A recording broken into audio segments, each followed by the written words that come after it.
ஒருத்து இல்லைங்கிறது நாகரிகமான வார்த்தையாமல்ல. உன் கூட குடும்பம் நடத்தின ஒருத்திய நீ ஒருத்தே இல்லைன்னா நீ ஒருத்து இல்லைன்னு சொல்றதுக்கு எவ்வளோ நேரம் ஆகும்? அரசியலுக்கு நீ ஒருத்து இல்லை, நாங்கள் சொல்கிறோம். டிஜிபி அலுவலகத்துக்கு எங்கே போயிருக்கணும்? சோசியல் மீடியாவில் என்னுடைய மனைவி இன்னும் டைவர்ஸ் பண்ணலை, டைவர்ஸ் பண்ணுற வரைக்கும் அவங்க மனைவி தான் அதை பற்றி தவறாக எழுதுனவங்க மேலே நடவடிக்கை எடுங்கன்னு சொல்லி நீ கொடுத்துருக்கணும். நீ யோக்கியனாக தான். அவர் திருமணம் தாண்டிய பந்தத்தில் இருக்கிறாரு, என்னை துன்புறுத்துறாரு, மிகப்பெரிய அளவில் ஒரு அடக்குமுறையை கையாளுகிறாரு, ஆணாதிக்க திமிரோடு இருக்கிறாருங்கிற மாதிரியான கருத்துக்களை சொன்னபோது அடுத்த நாளே சங்கீதாவை ஐட்டம்னு எழுதினவங்க யாரு அப்படின்னு பார்த்தீங்கன்னா டிவி கேட்கலாம். இது என்னுடைய சொந்த விவகாரம், இதில் கட்சிக்காரர்கள் கமெண்ட் பண்ணக்கூடாது, யாரும் எழுதக்கூடாது, தவறாக சித்தரிக்கக்கூடாது, இது முறையல்ல என்று சொல்வதற்கு வாயில கொழுக்கட்டை வச்சிருந்தியா நீயே?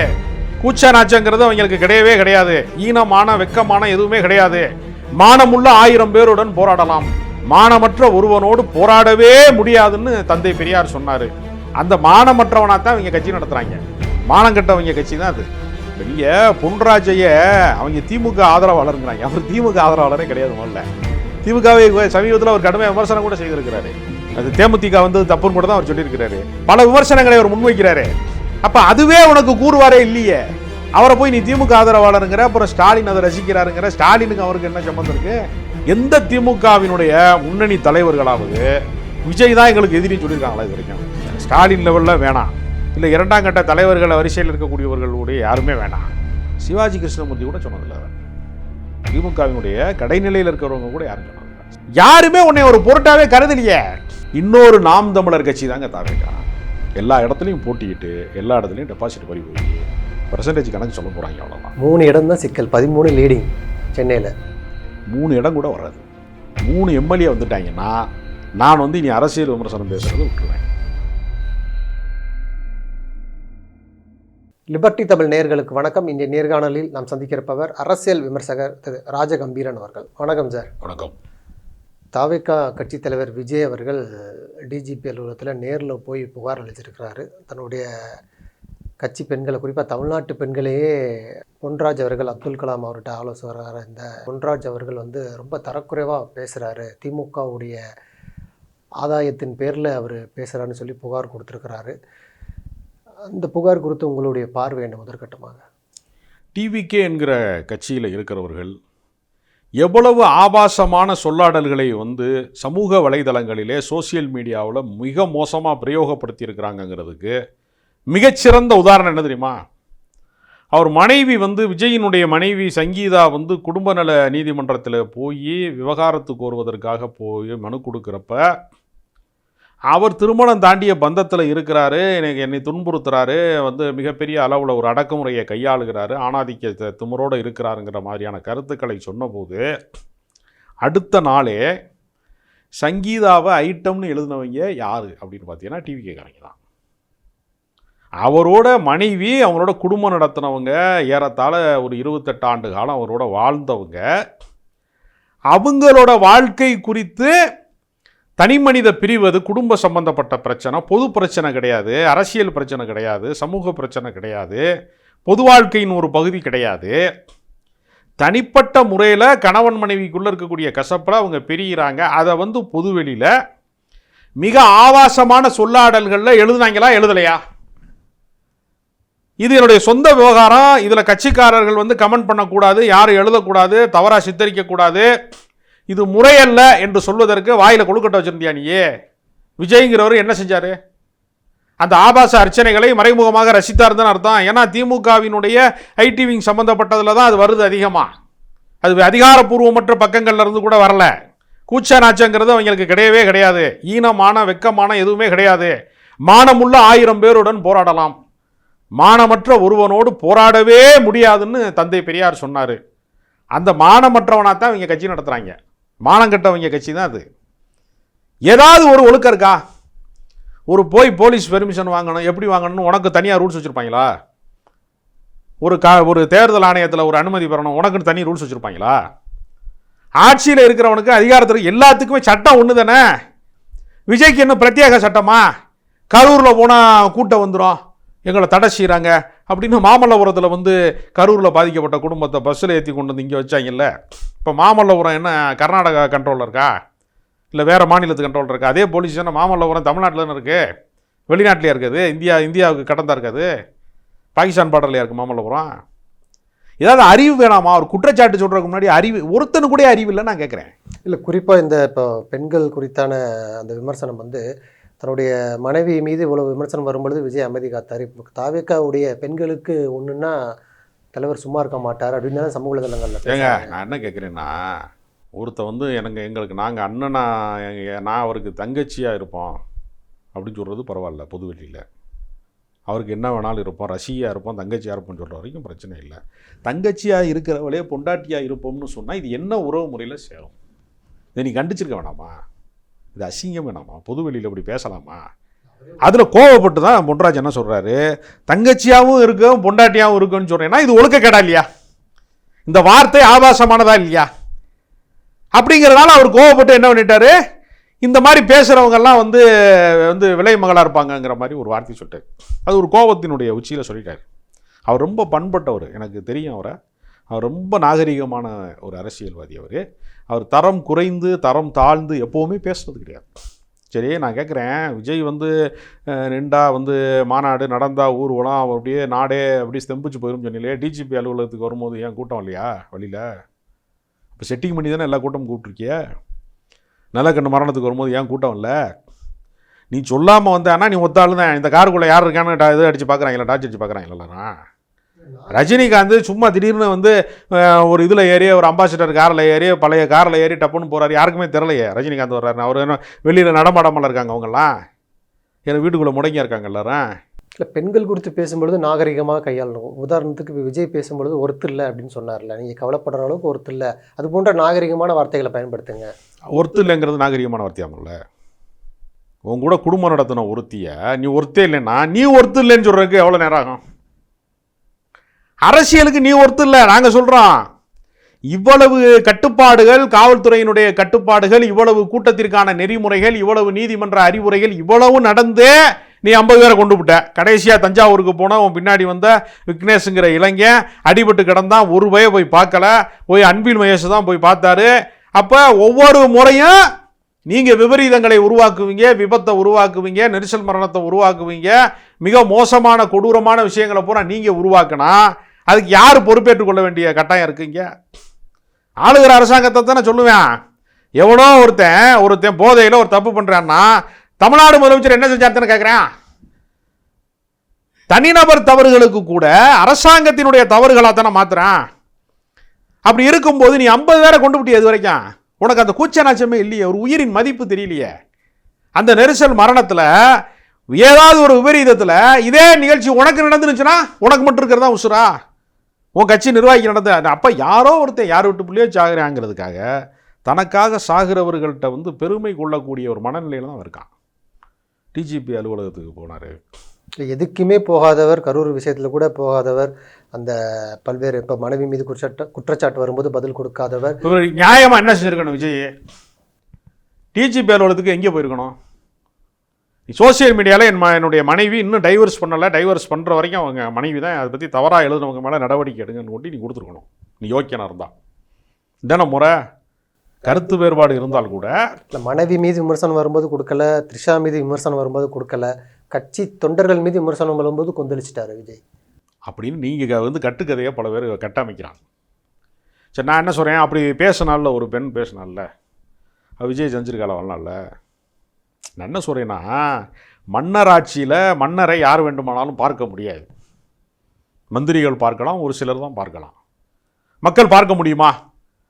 மன்னர் வந்து வெளியில் வந்து நகர்வலம் வருகிற போது மட்டும்தான் மக்கள் வந்து தரிசிக்க முடியும் அப்படிங்கிற மாதிரி தான் வச்சுருந்தேன். சாமி ஊர்வலம் வர்றது மாதிரியே தான் மன்னர்களையும் அரசர்களையும் காட்சி பொருளாக தானே வச்சுருந்தேன். அதே அரசியலை யார் செய்கிறா? நீ திமுகவை பார்த்து மன்னராட்சின்னு சொல்கிறீல்ல, உதயநிதி மக்களை சந்திக்கிறாரா இல்லையா? ஸ்டாலின் தினசரி மக்களை சந்திக்கிறாரா இல்லையா? நீ மக்களை சந்திக்கிற இடத்துல இருக்கியா?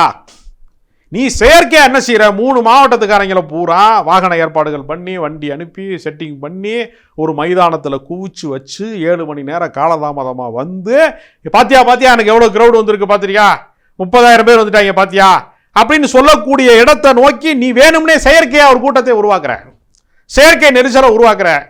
இயற்கையாகவே கூட்டம் உனக்கு வரலங்கிறதுக்கு பல எடுத்துக்காட்டு இருக்கு. நீ திருவான்மியூர் திருமண விழாவுக்கு போறிய, ஜோடி போட்டு போறிய த்ரிஷா கூட, அங்கே நெரிசல் வராதா, கூட்டம் வராதா, அங்கெல்லாம் வந்து பிரச்சனையே வராதா? தேர்தல் அரசியலுக்கு வரும்போது மட்டும் அப்போ நீ என்ன சொல்ல விரும்புகிறாய்னா, நான் இந்த பில்டப்பை பண்ணிக்கிட்டே இருப்பேன். அப்போ ஜனநாயகனுக்கு தடையா? நான் யார் தடைக்கு காரணமானவர்களோ அவர்களை நான் காட்டி கொடுக்க மாட்டேன். தேர்தல் ஆணையம் வந்து தடை விதிக்கிறதா? தேர்தல் அலுவலகம் வந்து இந்து சமய அறநிலையத்துறைக்கு சொந்தமான இடத்துல போட்டதுக்கு அவங்க அப்புறப்படுத்துகிறாங்களா? அப்பையும் நான் தேர்தல் ஆணையத்தின் மீது பழி சாட்ட மாட்டேன். மாநில அரசின் மீதும் மாநில அமைச்சர்கள் மீதுமே நான் மறுபடியும் நான் குற்றச்சாட்டை சொல்கிறது மூலமாக செயற்கையாக வம்புழுக்கிறேன்னு சொல்லுவாங்க. இல்லை, எந்த திமுகவினுடைய முன்னணி தலைவர்களாவது விஜய் தான் எங்களுக்கு எதிரின்னு சொல்லியிருக்காங்களா இது வரைக்கும்? நான் கேட்குறது என்னென்னா, நீங்கள் பெரிய தலைவர்கள்லாம் கேட்க வேணாம், ஸ்டாலின் லெவலில் வேணாம், இல்லை இரண்டாம் கட்ட தலைவர்கள் வரிசையில் இருக்கக்கூடியவர்களுடைய யாருமே வேணாம். சிவாஜி கிருஷ்ணமூர்த்தி கூட சொன்னதில்லை. அவர் திமுகவினுடைய கடைநிலையில் இருக்கிறவங்க கூட யாரும் சொன்னதில்லை. சாமானியர்கள் கூட சொன்னதில்லை. யாருமே உன்னை ஒரு பொருட்டாவே கருதலையே. எடப்பாடி பழனிசாமியே உன்னைய வேணான்டாப்ல. வேற இதுக்கு மேலே புறக்கணிப்பு உனக்கு என்ன இருக்க முடியும்? உன்னுடைய பனையூர் அலுவலகத்திற்கு பக்கத்தில் யாருமே போல. பெரிய கொடுமை என்னென்னா, ஒரு சிறுபான்மை சமூகத்தை சேர்ந்த ஒரு அரசியல் கட்சி, ஒரு அமைப்பின் தலைவர் தாவேகா கூட்டணிக்கு செல்லலாம் அப்படின்னு ஒரு பேச்சுவார்த்தைக்கு போயிருக்காரு. அவர்கிட்ட 2 கோடி ரூபா கட்டிருக்காங்க கூட்டணி. அது எல்லாமே டிக்கெட்டு தான். கால் ஷீட் கொடுப்பாங்கல்ல, சினிமாவில் நடிக்க வர்றதுக்கு என்ன சொல்லுவாங்க, ஒரு ப்ரொடியூசர் வர்றாரு அப்படின்னா என்ன பண்ணுவாங்க, அவருக்கு இன்றைக்கி மார்க்கெட் நிலவரப்படி நீங்கள் வந்து ஒரு நாளைக்கு வந்து பெர் டே வந்து 10 லட்ச ரூபா கொடுக்கணும், அவர் 10 நாள் கால் ஷீட்னா 1 கோடி ரூபா கொடுங்க அப்படின்னு சொல்லுவாங்கல்ல.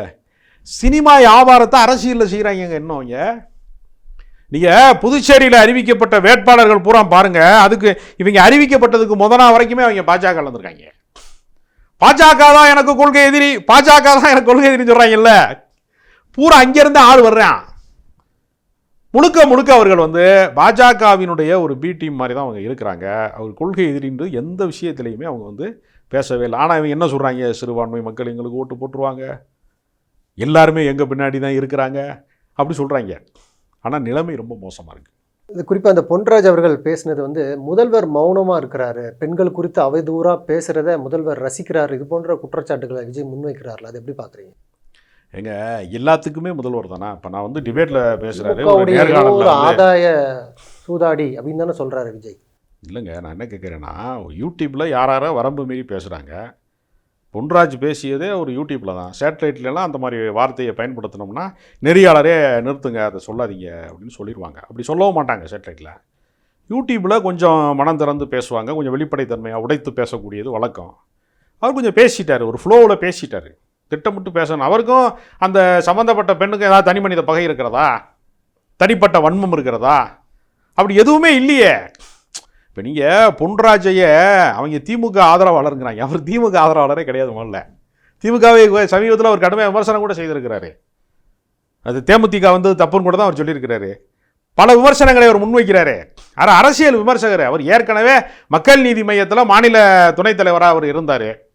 இப்போ அவர் எந்த அமைப்பிலையுமே கிடையாது. அப்போ அதுவே உனக்கு கூறுவாரே இல்லையே.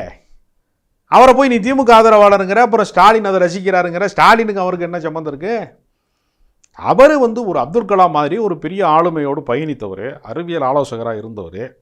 அவர் ஒரு சமூகத்தில் இளைஞர் கூட்டம் இப்படி சீரழிந்து போகிறானே, இப்படி சிதைந்து போகிறதே, கலாச்சாரத்துக்கும் பண்பாட்டுக்கும் ஒரு கேவலத்தை வந்து இந்த மாதிரி பேசுகிறாங்களே, பெண்களே இந்த மாதிரி அசிங்கமாக பேசுகிறாங்களே, தங்கச்சியாகவும் இருப்போம் பொண்டாட்டியாக இருப்போம் ஒரு பொம்பளை பேசக்கூடிய அளவுக்கு தரம் தாழ்ந்து விட்டதே அரசியலுங்கிற வேதனையில் தான் அவர் வந்து வெடிச்சிருக்காரு. அவருக்கு தனிப்பட்ட எதுவுமே கிடையாது, ஆதாயம் கிடையாது. அவருக்கு என்ன திமுகவில் கூப்பிட்டு அவருக்கு எம்எல்ஏ சீட் கொடுக்க போகிறாங்களா? அவர் என்னங்க, அவருடைய அரசியலுங்கிறது இளைஞர் கூட்டத்தை வந்து வழிநடத்தணுங்கிறக்காக அவர் வந்தவருங்க. அவருக்கு ஆதாய அரசியலுக்கு என்ன சம்பந்தம் இருக்குது? அவர் எந்த ஆதாயத்தை பார்த்தார்? அவர் ஒன்றுமே கிடையாது. அவர் ஒரு சாதாரண ரொம்ப எளிமையான ஒரு ஒரு மனிதராக இருக்கிறார். நான் அவரோட பழகினதுனால சொல்கிறேன். அவர் ரொம்ப சாமானியமான ஒரு யதார்த்தமான ஒரு வாழ்க்கையில் இருக்கிறார். அவர் இந்த மாதிரிலாம் வந்து ஆடம்பரமான ஒரு பெரிய இதுலாம் அவர் இல்லை. அவருக்கும் ஆளுங்கட்சிக்கும் சம்மந்தமே இல்லை. இப்போ குறிப்பாக நீங்கள் முன்னாடி சொல்லும்போது சொன்னீங்க, இந்த தேர்தல் ஆணையம் அனுமதி மறுக்கிறாங்க அப்படின்னு சொல்லி. இன்றைக்கு வந்து வேட்பாளர் அறிமுகம், பல்வேறு நிர்வாகிகள் கூட்டம். ஏன்னா அதிமுகவும் சரி திமுகவும் சரி தொகுதி பங்கீடு முடித்து வேட்பாளர் அறிவிக்கக்கூடிய அளவுக்கு வந்துட்டாங்க. ஆனால் இன்னுமே இந்த நிர்வாகிகள் கூட்டம் தான் போட முயற்சி பண்ணுறாரு. இன்றைக்கி தாஜ் ஹோட்டலில் அந்த ஃபங்க்ஷன் கடைசி நேரத்தில் ரத்து அப்படின்னு அவங்க சொல்கிறாங்க. ஆனால் தேர்தல் ஆணையம் வந்து 48 மணி நேரத்துக்கு முன்னாடியே பெர்மிஷன் வாங்கணும்னு சொல்லி அவங்களும் விளக்கம் கொடுக்குறாங்க. இது எப்படி பார்க்குறீங்க? ஒரு அனுமதி வாங்குறது கூட தாவேக்காவுக்கு இன்னும் தெரியலையா அந்த கட்சி? இல்லை, தேர்தல் ஆணையம் வந்து மற்ற கட்சியையும் தாவேக்காவையும் எப்படி சமமாக நடத்துகிறாங்கன்னு கூட கேட்பாங்க. எங்களுக்கு வந்து எங்கள் தலைவர் வந்து பெரிய தலைவர், நீங்கள் எப்படி 48 மணி நேரம் முன்னாடியே பெர்மிஷன் கேட்கணும்னு நீங்கள் எங்கிட்ட பார்த்து சொல்லுவீங்க? பழி வாங்குறாங்களா தேர்தல் ஆணையம்? ஆமாங்க, நீங்கள் சினிமா ஷூட்டிங்க்கு ஒரு குறிப்பிட்ட பகுதியில் நாங்கள் படப்பிடிப்பு நடத்த போகிறோம், கொடைக்கானலில் நடத்த போகிறோம் அல்லது திண்டுக்கல் நடத்த போகிறோம், ஏதோ ஒரு பகுதியில் நடத்துகிறோம்னு வச்சுங்க. அதுக்கு வந்து ஷூட்டிங் போகிறதுக்கு 1 மாதத்துக்கு முன்னாடியே போய் தலைமைச் செயலகத்தில் போய் அந்த ப்ரொடக்ஷன் மேனேஜர்னு சொல்லக்கூடிய திரைப்பட நிர்வாகி போய் அனுமதி வாங்கணும். அனுமதி வாங்கி அவங்க ஒரு இன்ஸ்ட்ரக்ஷன் வந்து அவங்க வந்து இது பண்ணுவாங்க. அவங்க சொல்லுவாங்க, நிபந்தனை விதிப்பாங்க. எந்த மாவட்டத்தில் படப்பிடிப்பு நடக்குதோ அவங்களுக்கு தேவைப்படுகிற பாதுகாப்பை அளித்து அவங்களுக்கு அந்த பகுதியில் வந்து உரிய அனுமதி தரணும் அப்படின்னு. அப்போ அதுக்கே 1 மாதத்துக்கு முன்னாடி போய் அனுமதி வாங்கினதே ஷூட்டிங் நடக்கும். இதெல்லாம் விஜய்க்கு தெரியாது நினைக்கிறா நீங்கள்? இல்லை, ஒரு பேப்பரில் எழுதி அனுமதி கேட்டிருக்காங்க, மறுத்துட்டாங்க. அதாங்க, அவங்களுக்கு என்ன தெரியுமா திட்டம்? 48 மணி நேரத்துக்கு முன்பு கொடுக்க வேண்டும் என்கிற ரூல்ஸை மீறுவதன் மூலமாக இன்னைக்கு நடக்க வேண்டிய சந்திப்பை கேன்சல் பண்ணதே தாவேக்காவன். நான் இந்த குற்றச்சாட்டு தாவேக்காவுடைய நிர்வாகிகள் மேலே நான் இந்த குற்றச்சாட்டு வைக்கிறேன். தோல்விக்கான காரணத்தை இப்போ அவங்க ரெடி பண்ணுறாங்க. எங்களுக்கு தேர்தல் அலுவலகத்தில் வந்து அகற்ற சொல்கிறாங்க, எங்களுக்கு அனுமதி தருக்க மறுக்கிறாங்க, எங்களை கூட. நான் இன்னொரு பெரிய காமெடி என்னென்னா, நட்சத்திர ஓட்டல்களில் வந்து வேட்பாளர் அறிமுகம்ங்கிறது இருக்குல்ல, இது நீங்கள் கேள்விப்பட்டிருக்கீங்களா? அது மிகப்பெரிய பிரம்மாண்டமான மேடைகள் போட்டு ஜெயலலிதா போன்றவர்கள்லாம் வேட்பாளர் அறிமுக கூட்டங்கிறது ஒவ்வொரு மாவட்டந்தோறும் முதல்ல ஒரு பட்டியல் மாதிரி வெளியிடுவாங்க கட்சி அலுவலகத்தில். அப்புறம் ஒவ்வொரு இடத்துலையும் போய் யாருக்குமே சேர் போடாத ஜெயலலிதா கூட வேட்பாளரை மேடையில் ஏற்றி அதெல்லாம் பண்ணுவாங்க. இப்போ எந்த முறையுமே இல்லையே. நட்சத்திர ஹோட்டல்லையே வந்து நான் மாமல்லபுரத்தில் சந்திப்பேன், நான் அந்த ஈசிஆர் ரோட்டை தாண்டி நான் வரவே மாட்டேன். அப்போ மக்கள் ஓட்டு போட்டு எம்எல்ஏ ஆக்கிட்டாங்கன்னு வச்சுக்க, அவர் ஒரு நாள் முதலமைச்சர் ஆக முடியாது விஜய்னால. ஒருவேளை தவிர்க்க முடியாமல் எம்எல்ஏ ஆக்கிட்டாங்கன்னா சட்டப்பேரவையை மாமல்லபுரத்துக்கு மாற்ற சொல்வார். அது அந்த கோரிக்கையை ஏற்றுக்கலைன்னா அது திமுக செஞ்ச சதின்னு தானே நாளைக்கு சொல்லுவார். இப்போ ஸ்டாலின் வந்து வேண்டுமென்றே சட்டப்பேரவைக்கு வந்து விஜயை நுழைய விடாமல் இருப்பதற்காக அந்த சட்டப்பேரவையை வந்து ரொம்ப டிராஃபிக் ஜாம் இருக்கக்கூடிய இடத்துல தலைமைச் செயலகத்தை கொண்டு அந்த இடத்துல கொண்டு வச்சிருக்கிறாருன்னா அதுவும் திமுக செய்த சதி தான் நாளைக்கு சொல்லுவாங்க ஓட்டு போட்டா. எவ்வளோ எம்எல்ஏவாக வர்றாரான்னு எனக்கு நம்பிக்கை இல்லை. உலகநாயகனுக்கு இப்படித்தானே வந்து 4% வாக்கு வங்கி வாங்கியிருக்கிறாரு உலகநாயகன் கமலஹாசன். ஆனால் அவர் என்ன செஞ்சாரு? வானதி சீனிவாசன் வெறும் 1200 வாக்கு வித்தியாசத்தில் தோற்றுத்தானே போனார். சினிமா நட்சத்திரம் என்கிற ஒற்றை மதிப்பை வைத்துக்கொண்டு இந்த நாட்டை ஆள முடியும் என்பது எம்ஜிஆர் என்கிற ஒருவருக்கு மட்டும்தான் அது சாத்தியமாயிருக்கிறதே தவிர ஒரு விதிவிலக்காக அவர் காலத்தில் சக நடிகராக இருந்த நடிகர் தலைவர் சிவாஜி கணேசனுக்கு சாத்தியமாகலை. அதிமுக உருவாக்கின அந்த கட்டமைப்பை தான் ஜெயலலிதா பயன்படுத்தி கொண்டாரே தவிர ஜெயலலிதா வந்து ஒரு கட்சியை வந்து உருவாக்கினவர் அல்ல. அதனால் பெரிய அளவில் சாத்தியப்படவே முடியாது. நீங்கள் கண்ணு முன்னாடி நடக்கக்கூடிய எந்த பிரச்சனையாக இருந்தாலும் வேட்டியை மடித்து கட்டிக்கிட்டு களத்தில் இறங்கின விஜயகாந்தை தான் மக்கள் வந்து கொஞ்சம் ரசித்திருக்கிறார்கள். எதுக்குமே நான் வரமாட்டேன், நான் நட்சத்திர விடுதிகளிலே மட்டுமே இருந்து கொண்டு சொகுசு வாழ்க்கை வாழ்ந்து கொண்டு நான் வந்து வளகாப்புக்கு வேணாலும் போவேன், தனி விமானம் பிடிச்சி பாம்பேக்கு கூட போவேன், சினிமா டைரக்டர் வீட்டு விசேஷத்துக்கு வேணால் போவேன். நாங்கன்னா ஒரு தாவேக்காரன் வீட்டு ஃபங்க்ஷனில் கலந்துருப்பாங்க. நான் கேட்குறேன், கட்சிக்காரன் வீட்டு கல்யாணத்துக்கு நீ போயிருக்கியா? ஒரு கல்யாணத்துக்காக போயிருக்கியா? நீ வளகாப்புக்கு போறையில ஒருத்தன் வீட்டு கல்யாணத்துக்கு போயிருக்கியா? துக்கத்துக்கு போயிருக்கியா? கலைஞருடைய நீங்கள் வாழ்க்கையில் நீங்கள் பாருங்கள், எங்கு மரணம் நிகழ்ந்தாலும் சரி, யாராவது முக்கியஸ்தர்கள் கட்சிக்காரன் இல்லை யார் இருந்தாலும் சரி, அதிகாலையில் எல்லாரும் கண்விழிப்பதற்கு முன்பு பொழுது விடிகிறதுக்கு முன்பு போய் மாலை வச்சுருவார். எல்லா துக்க காரியங்களுக்கும் அவர் போயிடுவார், உடனடியாக போயிடுவார். எல்லா திருமண விழாக்களையும் அதிகாலையில் போய் கல்யாணத்தை துக்க வீட்டுக்கு போகிறாருன்னா மாலையில் திருமண விழாவுக்கு போயிடுவார். ஏன்னா அடிக்கடி சாக முடியாது, ஏதாவது ஒரு முறை தானே சாகிறேன் ஒருத்தன். அதுக்கே நீ போகாதவன், உனக்காக செத்தவன் முகத்தை கூட நீ கடைசியாக பார்க்காதவன் உன்னை நம்பி இந்த நாட்டை ஒப்படைக்க முடியுமா? இந்த அரசியலை ஒப்படைக்க முடியுமா? பொது வாழ்க்கை ஒப்படைக்க முடியுமா? இந்த நாட்டில் காமராஜர்லேருந்து நல்லக்கண்ணிலேருந்து ஜீவானந்தத்திலேருந்து பேரறிஞர் அண்ணாலேருந்து எத்தனை பெரிய தலைவர்கள் வாழ்ந்த மண்ணில் நீ இந்த நாட்டுக்கு எதுவுமே செய்யலை. கமர்ஷியல் படம் மசாலா படத்தில் நடித்து காசு சம்பாரிச்ச நீ இந்த நாட்டுக்கு தலைவராகணும்னு விரும்புகிற. நீ என்ன தியாகம் செஞ்ச நான் கேட்குறேன். என்ன உழைப்பு இருக்குது உங்ககிட்ட? என்ன செயல் திட்டம் இருக்கிறது உங்ககிட்ட? தனி மனித ஒழுக்கமும் இல்லை, பொது ஒழுக்கமும் இல்லை. நீ இந்த நாட்டை ஆளணும்னு நினைக்கிறதே அயோக்கியத்தனம் இல்லையா? அதுவே ஊழல் தானே. சினிமாவில் ஜெயிச்சதுனால அந்த நாட்டை ஆளணும்னு நீ நினைக்கிறேன்னா அதுவே அராஜகம் தான், அதுவே அநீதி தான். அதை மக்கள் ஒரு நாள் ஏற்க மாட்டாங்க. ஆதவ அர்ஜுன் அவர்கள் வில்லிவாக்கத்தில் போட்டிடுறாரு. அங்கே தேர்தல் அலுவலகம் போட்டிருந்தாரு. கடைசி நேரத்தில் இப்போ வந்து அலுவலகம் காலி பண்ண வச்சுருக்கிறாங்க. அதற்கு பின்னாடி சேகர் பாபுடைய ரவுடிகள் மிரட்டி தான் அந்த அலுவலகம் காலி செய்யப்பட்டிருக்குன்னு குற்றச்சாட்டு முன்வைக்கிறாரு. ஆனால் அது வந்து கோயில் இடம், அதனால் தேர்தல் ஆணையமே அந்த இடத்த காலி பண்ண சொல்லியிருக்கிறாங்க அப்படின்னு சொல்கிறாங்க. இல்லை ஆஜாதுன்னா சொல்கிறாரு, சென்னையுடைய 16 தொகுதிகளில் 13 தாவேக்கா தான் லீடிங்கில் இருக்குது, அதனால தான் இவ்வளவு திமுகவுக்கு அச்சம் வந்தது, எங்களை காலி பண்ண வைக்கிறாங்கன்னு ஒரு குற்றச்சாட்டை முன்வைக்கிறாரு. அதை எப்படி பார்க்குறீங்க? அறநிலையத்துறைக்கு சொந்தமான இடத்துல சேகர் பாபுவே தேர்தல் அலுவலகம் போட்டாலும் காலி பண்ண தான் சொல்லுவாங்க. இப்போ நம்ம போகிறோம், வெறும் ஒரு 50,000 ரூபாய்க்கு உள்ளே வச்சுருந்தா தப்பிச்சான், 51,000 ரூபா வச்சுருந்தா பிடிச்சிட்டு போயிடுவாங்க. இப்போ சந்தைக்கு மாடு வாங்க போகிறவன் ஆடு வாங்க போகிறவனையே பிடிக்கிறானா இல்லையா தேர்தல் ஆணையத்தில்? அப்புறம் நீ போய் வந்து கோவில் நிலத்தை போய் நீ வந்து தேர்தல் அலுவலகமாக பயன்படுத்தினா அது ஆக்கிரமிப்பு தானே, அகற்றியது தானே சரியான விஷயம். அதுக்கு சேகர் பாபா பொறுப்பு? தேர்தல் ஆணையத்தின் கட்டுப்பாட்டுக்குள்ளே வந்துருச்சுருங்க. எப்பொழுது தேர்தல் தேதியை அறிவித்தார்களோ அப்பொழுது காபந்து சர்க்கார் தானே அது. இப்போ போய் அவங்க நலத்திட்டம் அறிவிக்க முடியுமா, ஏதாவது ஒரு செயல்பட முடியுமா அவங்களால? அதுவே தெரியுமா தெரியாதா ஆதவர்ஜனாவுக்கு? இல்லை அவரே சொல்கிறாரு, சேகர் பாபுட்ட போய் சொல்லுங்கள், அவர் மினிஸ்டர் இல்லைன்னு சொல்கிறாரு, ஆனால் அவர் தான் மிரட்டி காலி பண்ணி வச்சாருன்னு சொல்கிறாரு. அப்போ அவர் மிரட்டுற அளவுக்கு நீ பலவீனமாக இருக்கிறது ஒப்புக் கொடுக்குறாயா? நீ பேசியது ஒரு வேலை வந்து உண்மைன்னு வைத்துக்கொண்டா தாவேகா காரணம் ஓட ஓட விரட்டுறாங்க, நீ கோழைத்தனமாக ஓடிக்கிட்டு இருக்க, அப்படி வேணா ஒத்துக்கிறியா? நீ உனக்கு தில்லு இல்லைன்னு ஒத்துக்கிறியாப்பா? அவருக்கு அதிகாரம் இல்லை, அதிகாரம் இல்லாதவர் மிரட்டுறாரு, நீ குற்றச்சாட்டு பொய் குற்றச்சாட்டு சொல்கிற. சரி, அப்படி மிரட்டா நீ திருப்பி நீ எதிர்கொள்ளணும்ல, நீ நேருக்கு நேரம் சந்திக்கணும்லங்க பிரச்சனையை. இது என்ன கேக் வாக்குன்னு சொல்லுவாங்களே, அந்த மாதிரி வந்து எளிதாக நடந்துருமா? எல்லாமே எளிதான விஷயமா நான் கேட்குறேன். உனக்கு அப்படியே கிரீடத்தை சூட்டிடுவாங்களா? வெள்ளியகத்தில் நீ வந்து டெபாசிட் வாங்கிடுவியா? நான் கேட்குறேன். நீ சென்னையில் 16 இடங்களில் 13 தாவேக்கா லீடிங்னு சொல்கிறேன். எல்லா இடத்துலையும் டெபாசிட் வாங்க மாட்டாங்க. இன்னொரு நாம் தமிழர் கட்சி தாங்க தாவேக்கா.